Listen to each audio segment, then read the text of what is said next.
Matilde! Mas que beleza de bergamota! Ali do nosso pé! Eu adoro bergamotas. Ai, depois a gente podia sentar ali na sala e comer umas bergamotas, não é?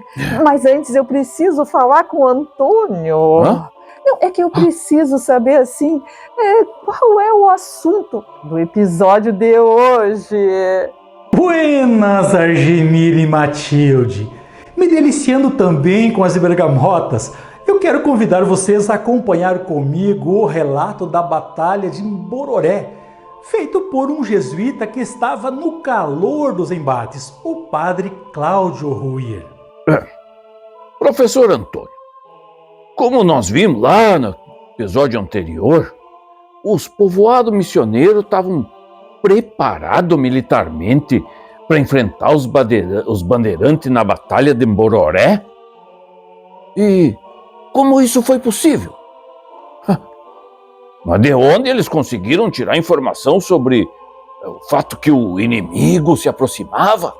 Nossa, ai, quanta pergunta, não é, Gemiro? Você está curioso.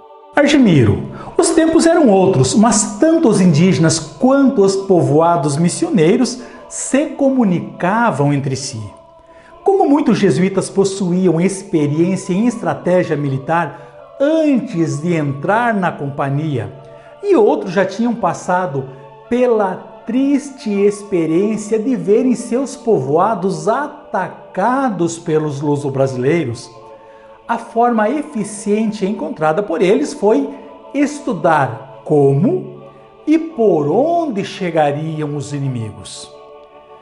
Eles sabiam dos planos dos bandeirantes em atacar e destruir as reduções e se prepararam para isso, armando e treinando os indígenas missioneiros, mas também colocando espiões e sentinelas num amplo espaço, principalmente no curso do Rio Uruguai.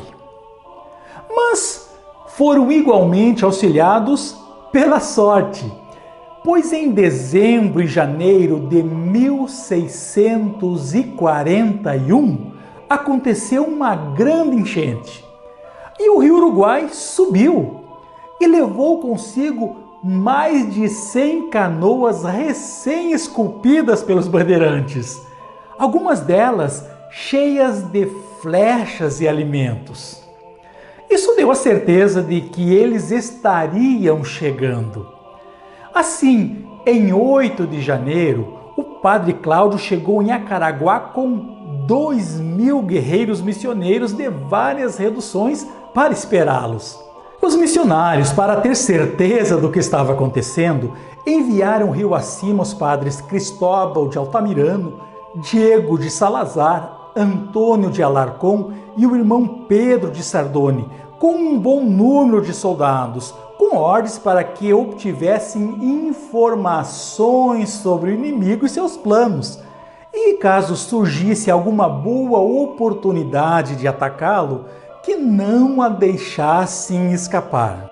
Mas espera aí, professor Antônio, quer dizer então que os missionários participaram dos campos de batalha? Sim, Matilde.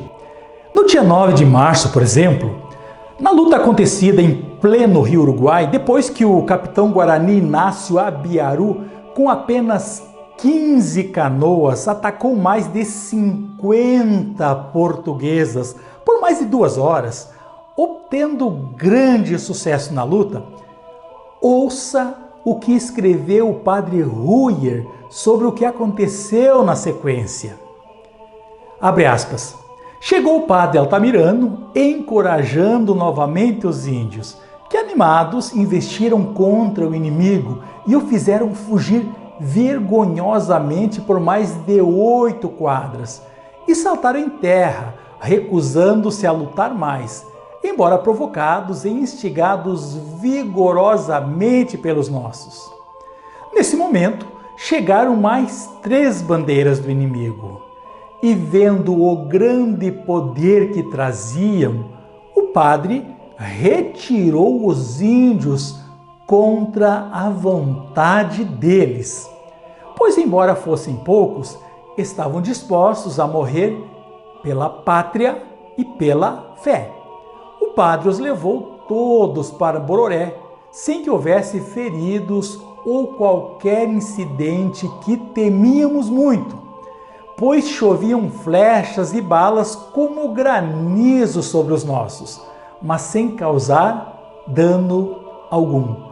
Fecha aspas. O padre Ruyer escreveu que na mesma batalha do dia 9 de março, misturando fé e guerra, que a vitória alcançada foi possibilitada por São Francisco Xavier. Assim diz ele, abre aspas, um mosqueteiro nosso disparou, e guiando a bala São Francisco Xavier, atingiu um português na coxa, quebrando-a e o derrubando na água. Outro de outra canoa atirou em outro português na lateral e o derrubou. Outro, com uma bala de mosquete de perto, eliminou uma canoa de inimigos. Fecha aspas. Na sequência, eles desceram pelo rio até Bororé. E, como era de costume, enquanto o inimigo não chegava, os padres confessaram os guerreiros para prepará-los para a morte, caso acontecesse. Diz o padre Ruyer, abre aspas. Nesse exercício, os padres gastaram sábado e domingo até segunda-feira, por volta das 2 da tarde, jejuando rigorosamente, comendo apenas uma refeição leve ao meio-dia, pois era necessário cuidar de tantas coisas e ajudar as almas e os corpos de seus filhos, já que disso dependia o bem e o crescimento deles, dedicando-se com toda a diligência a organizar a gente e os recursos para a batalha, pois do sucesso dela dependia a conservação de todas as reduções. Fecha aspas. Sei que o tempo é curto, professor, mas o que mais escreveu o missionário sobre a batalha? Argemiro, o relato do padre é rico em detalhes, mas, resumindo, eu diria que ele mostra o cotidiano de 8 dias de luta e depois a perseguição pela mata que os missioneiros fizeram aos derrotados. Inclusive, vários dos Tupi e de outros indígenas que acompanhavam os bandeirantes se uniram, ao final, às missões jesuíticas. Mas um caso que chama a atenção é o fato dos bandeirantes terem levantado bandeira branca em 2 momentos, além de terem enviado uma carta aos missionários tentando encerrar a luta. Ouça o que escreveu o padre Ruyer sobre isso. Abre aspas. A resposta que foi dada a esta carta, depois de falarmos com os nossos filhos e a rasgarmos diante deles uma cópia dela, foi que, animados, decidiram cercá-los por rio e terra para acabá-los e consumi-los dentro de sua própria paliçada. Fecha aspas. E sobre as bandeiras brancas, abre aspas. Assim, embora eles sacassem mais vezes bandeira branca, 3.000 índios se organizaram em ordem por uma mata espessa e em grande silêncio chegaram ao alcance de tiro de arcabuz da paliçada dos portugueses, começando logo a desferir uma grande descarga de tiros de arcabuz e flechas. Fecha aspas. Eles sabiam, se assim não o fizessem, mais tarde seriam trucidados pelos bandeirantes, como aconteceu em outras reduções. Espero que tenhas gostado do assunto tratado nesse episódio. Até o próximo Água de EVT. Obrigado.